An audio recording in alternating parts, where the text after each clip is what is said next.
ဩဆုံးလာစာကိုအားဒီအားလုံးပဲမင်္ဂလာပါဒါကတော့ဒေါနော FM ရဲ့ Kings ကပြောတင်ကြမယ်ဆိုတဲ့အစီအစဉ်လေးပဲဖြစ်ပါတယ်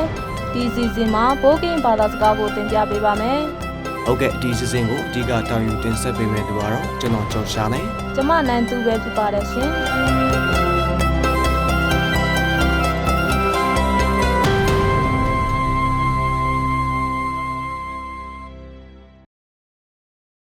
တော့သူရဲ့မင်္ဂလာပါဩဆုံးလာစာကျော်ရှာရဲ့ဒီတစ်ပတ်မှာတော့ဘာတွေတင်ပြပေးဦးမလဲဒီတစ်ပတ်မှာတော့တတိဝလန်နဲ့ပတ်သက်တဲ့အခေါ်အဝေါ်လေးတွေကိုပြောပြပေးပါမယ်ဟုတ်ပါပြီဒါဆိုရင်အရင်ဦးဆုံးတံပြာသီးကိုပိုကင်းလို့ဘယ်လိုခေါ်ရမလဲနော်သူပနုံကလန်တာပနုံကလိုင်တာပနုံကလန်တာပနုံကလိုင်တာအုတ်ရှိသေးရော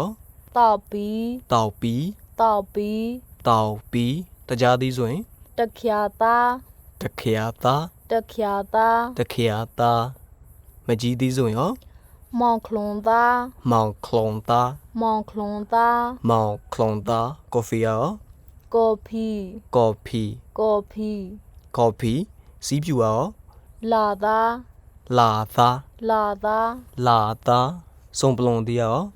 တာဖလောတာတာဖလောတာတာဖလောတာတာဖလောတာရေယိုသီးဆိုရင်မညိုတာမညိုးတာမညိုတာမညိုးတာစီးသီးဆိုရင်ရောမထောင်မထောင်မထောင်မထောင်တရုတ်စီးသီးဆိုရင်ရောမထောင်ဖာဒူမထောင်ဖာဒူမထောင်ဖာဒူမထောင်ဖာဒူမယန်သီးဆိုရင်ရော